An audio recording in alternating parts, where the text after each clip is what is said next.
Good morning, students. Today in this video lecture, we will study about the shortcomings of Bohr-Sommerfeld theory.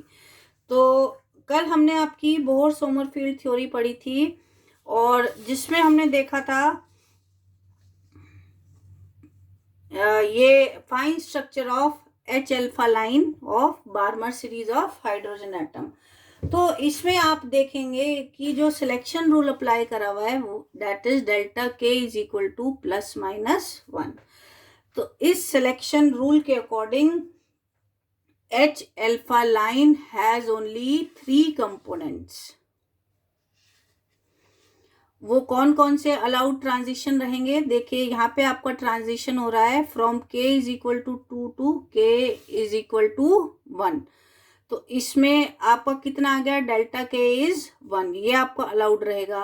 Next देखिए आपका k is equal to 1 से आपका again k is equal to 1 में हो रहा है।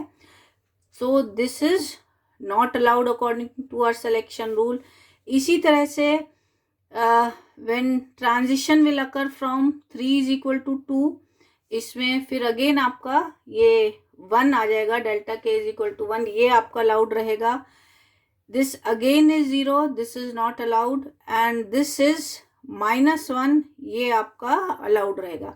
तो इसमें हम देखते हैं कि जो H अल्फा लाइन है, H alpha line has only 3 components.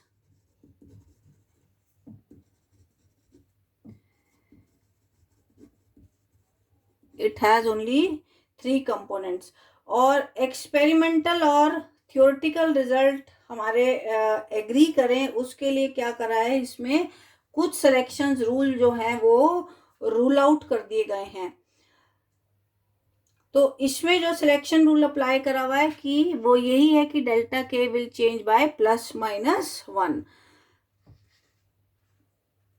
So on the basis of this selection rule जो हमारे पास अलाउड ट्रांजिशंस हैं दे आर ओनली 3 और ये आपके these transitions are not allowed, ये आपका अलाउड नहीं है और ये वाला ट्रांजिशन भी आपका अलाउड नहीं है।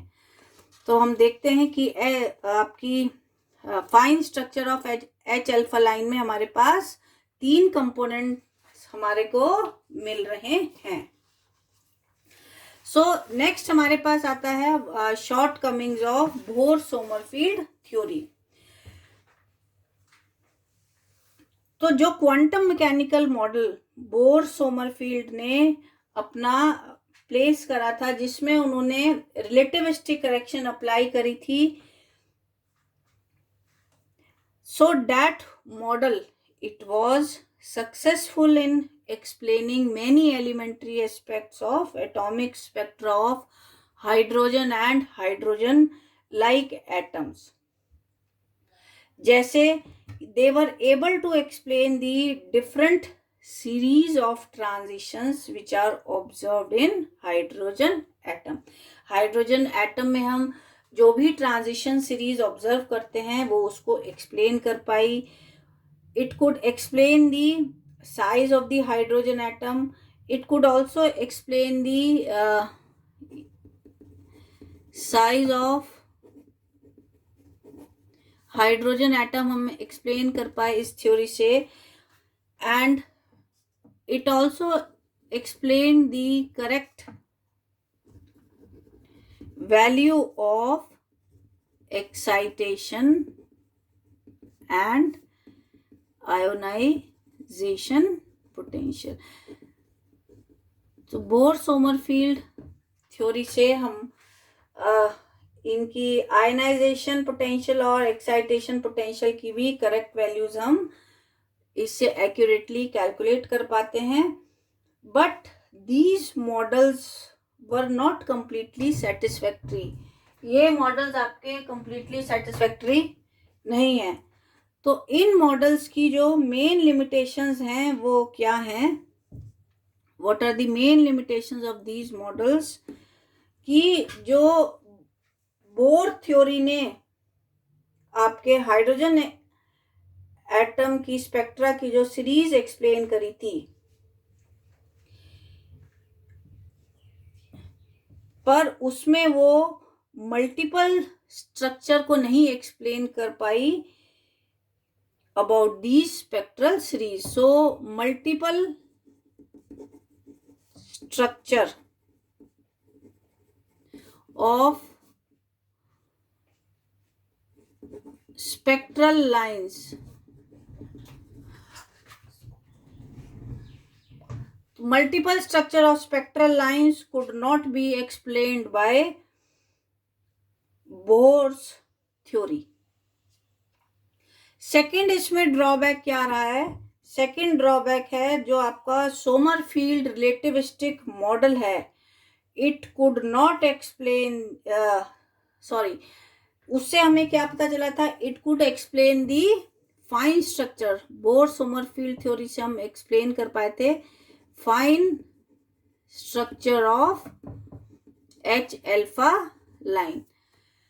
एच अल्फा लाइन के फाइन स्ट्रक्चर को हम एक्सप्लेन कर पाए, बट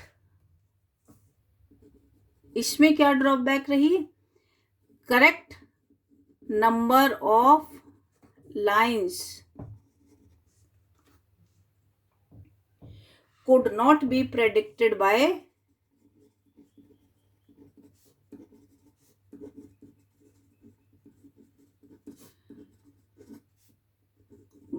Bohr-Sommerfeld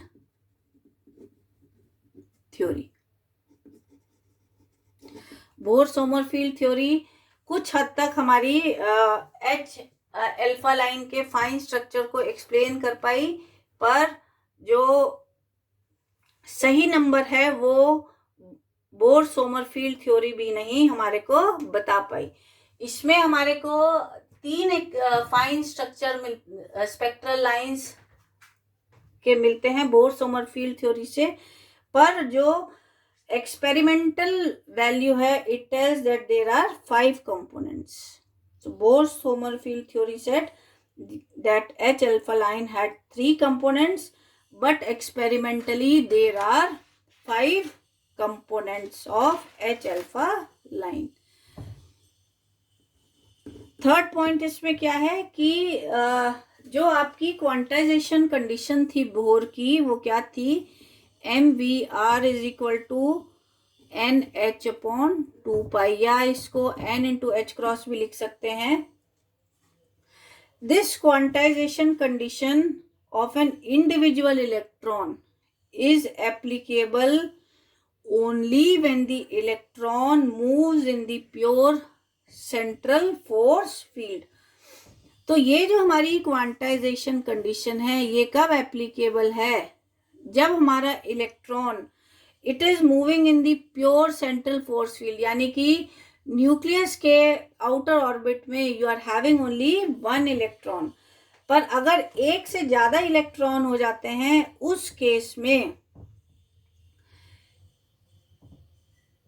म्यूचुअल रिपल्शन भी आपका एग्जिस्ट करेगा. तो उस केस में ये जो आपकी क्वांटाइजेशन कंडीशन है एंगुलर मोमेंटम की, this is not applicable for more than 1 electron in an atom, because in that case mutual repulsion will take place between the electrons. जो फोर्थ इसका ड्रॉबैक रहा है वो क्या है कि no logical reason was given for assuming different quantum numbers. different quantum numbers जो इस थ्योरी में assume करे हुए हैं उनके लिए कोई भी लॉजिकल रीजन नहीं दिया गया.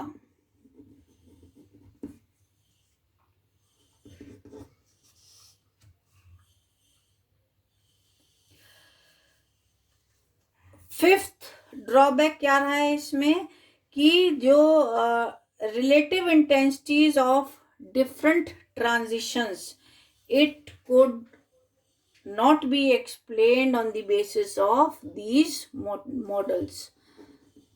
Relative intensities of different transition, it could not be explained on the basis of these models.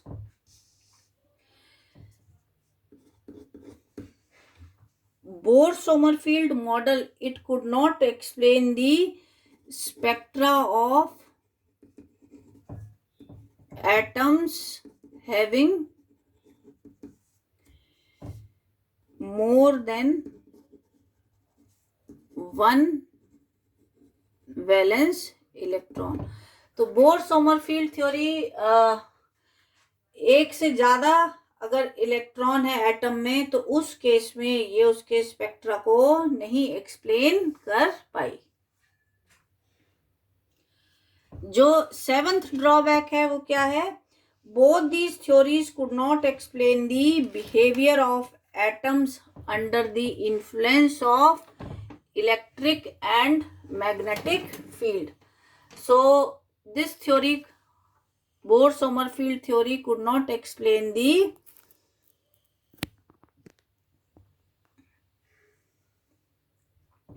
behavior of atom under the influence of electric and magnetic field. इसका क्या मतलब है? They were unable to explain the Stark effect. Stark effect में हम atom को electric field में place करते हैं एंड योर जीमन इफेक्ट, इस केस में हम एटम को it is placed in magnetic field.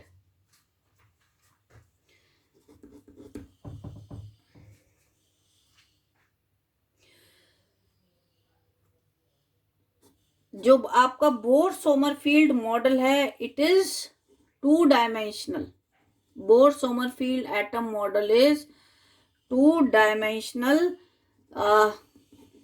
while an atom is three-dimensional. Bohr-Sommerfeld atom आपका दो डायमेंशनल है जबकि एटम आपका थ्री डायमेंशनल है। नाइन्थ पॉइंट इसमें क्या है कि जो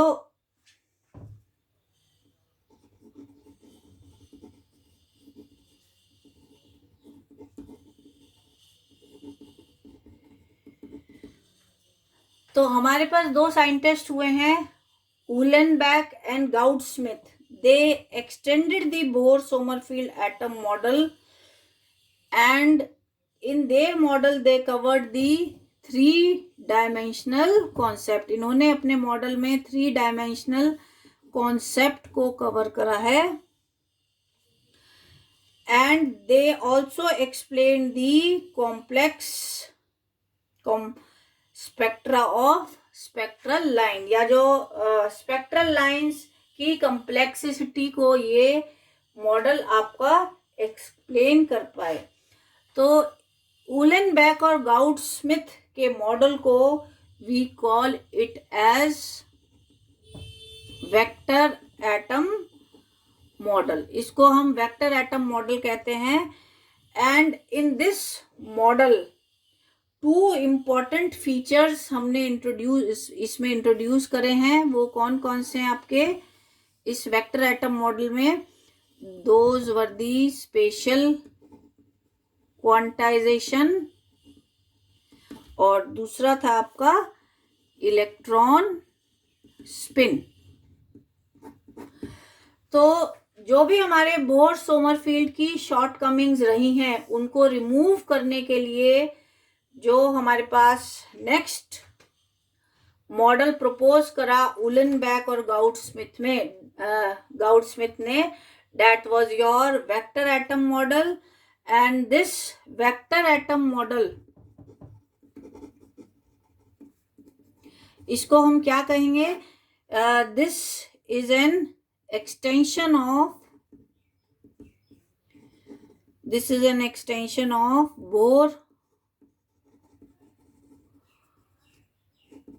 Bohr-Sommerfeld atom model, and this model was proposed by Ulenbach and Gaudsmith in the year 1925.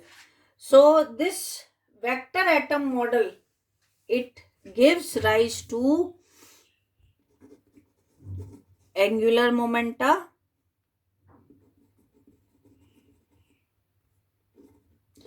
it gives rise to your angular momenta, और इस angular momenta में हमारे पास क्या आ जाएगा?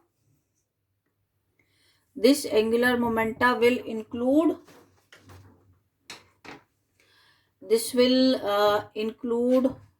our orbital angular momentum और दूसरा क्या आ जाएगा हमारे पास, spin angular momentum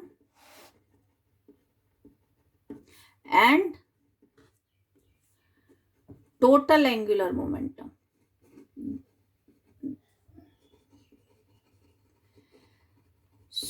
So this angular momenta will include our orbital angular momentum, spin angular momentum and total angular momentum. तो जो ऑर्बिटल एंगुलर मोमेंटम है ये आपका किस वजह से है, due to your orbital motion of electron.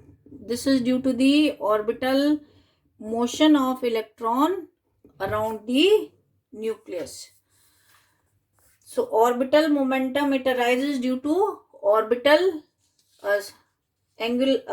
due to your orbital motion of electron around the nucleus.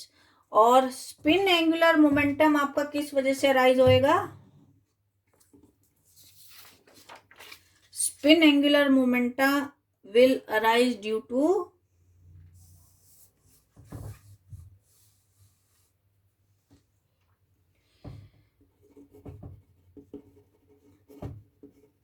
Spin angular momentum. ये किस वजह से होएगा, it will be due to rotation of electron about its own axis. This is due to the rotation of electron about its own axis. और इसको हम आपका S से डिनोट करेंगे. इसमें क्या है, इसमें जो आपका इलेक्ट्रॉन है दिस विल रोटेट, इस तरह से अपने ही एक्सिस के अलोंग ये आपका रोटेट करेगा. जैसे यू कैन इस तरह से ये आपका रोटेट करेगा about its own axis. This will rotate about its own axis, जिस वजह से आपका स्पिन एंगुलर मोमेंटम आपका राइज होएगा. और जो टोटल एंगुलर मोमेंटम होएगा, total angular momentum, this is denoted by J. और ये किस वजह से होएगा, this will be due to the sum of orbital angular momentum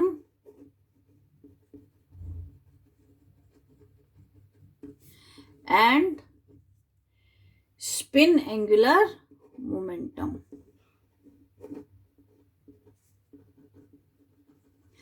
जो हमारा टोटल एंगुलर मोमेंटम होएगा वो किस वजह से होएगा, it will be the sum of your orbital angular momentum as well as spin angular momentum. तो हमारे पास मेन फीचर्स क्या हैं वेक्टर एटम मॉडल के, we call it as spatial quantisation और दूसरा है हमारे पास स्पिनिंग इलेक्ट्रॉन.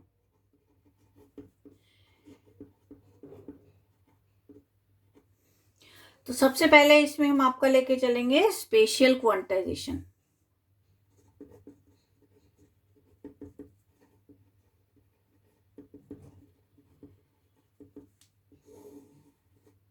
स्पेशियल क्वांटाइजेशन, तो स्पेशियल क्वांटाइजेशन क्या चीज है, this is a physical quantity which can have certain discrete values. Spatial quantization is a physical quantity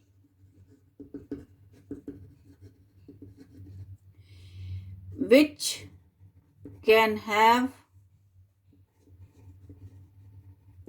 certain discrete values.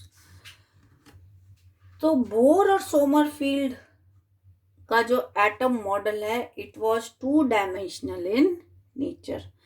तो जब आपका मॉडल 2 डायमेंशनल है तो उस केस में जो आपके पास इलेक्ट्रॉन था it had only 2 degrees of freedom.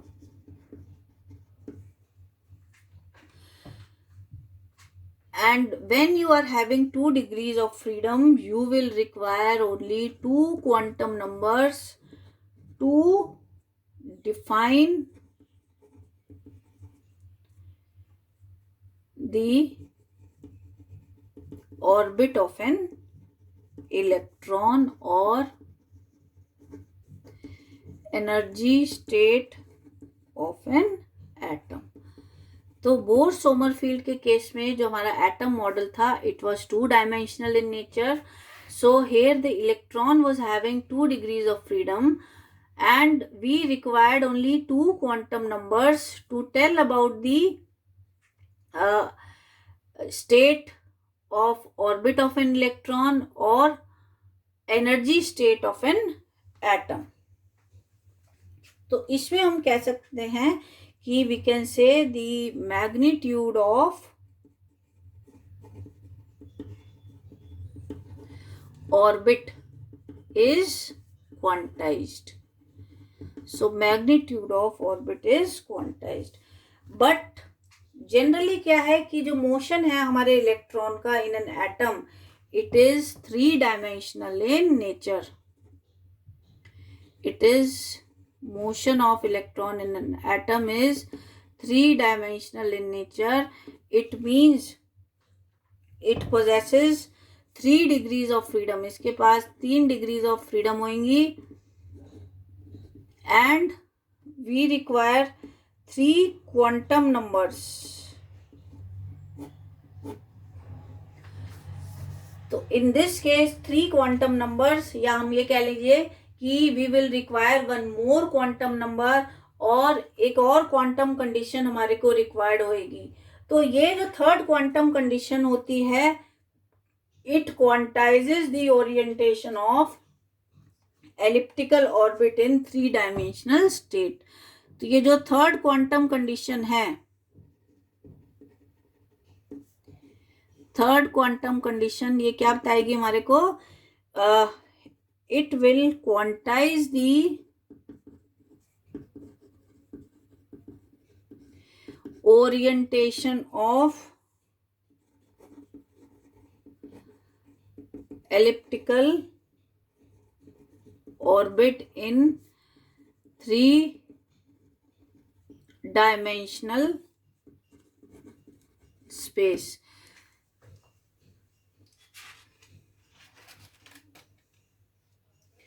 And it will not alter the size and shape of the electron orbit।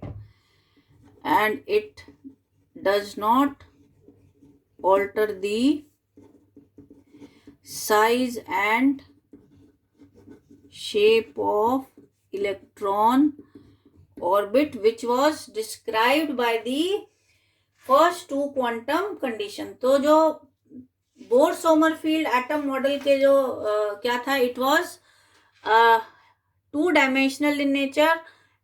So electron had 2 degrees of freedom and 2 quantum numbers which describe the size and shape of electron orbit। But this third quantum number it quantizes the orientation of elliptical orbit in 3 dimensional state without disturbing the size and shape of electron orbit। So when atom moves in 3 dimensional orbit, तो classically क्या है, this orbit will possess all orientation with respect to a fix direction. तो classically हमारे पास क्या होंगे, हमारे पास we will have all orientations with respect to a fix direction. But according to space quantization, space quantization क्या कहता है, but according to space quantization only certain discrete values are allowed. तो स्पेस क्वांटाइजेशन के according हमारे को we require discrete values, और ये discrete values के लिए हमारे को क्या चाहिए, we require a fixed direction. इसके लिए हमें क्या चाहिएगी, स्पेस में एक फिक्स्ड डायरेक्शन हमें रिक्वायर्ड है. नाउ दिस फिक्स्ड डायरेक्शन और reference axis is taken along the direction of applied field.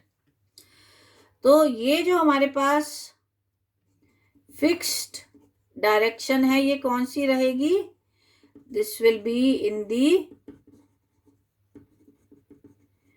Direction of applied field. Applied field की डायरेक्शन को ही हम आपकी फिक्स्ड डायरेक्शन या रेफरेंस एक्सिस हम लेके चलेंगे. तो इस केस में सिंप्लिसिटी के लिए we will take it as Z direction. तो हम अपनी ये जेड डायरेक्शन लेके चलेंगे. We will apply our magnetic field in the Z direction, और उसी एक्सिस के अलॉन्ग हमारा ये रेफरेंस एक्सिस रहेगा. और जो हमारा थीटा एंगल रहेगा, this will be the angle between, theta is the angle between the field direction and the direction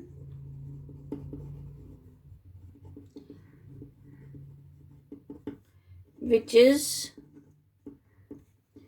perpendicular to the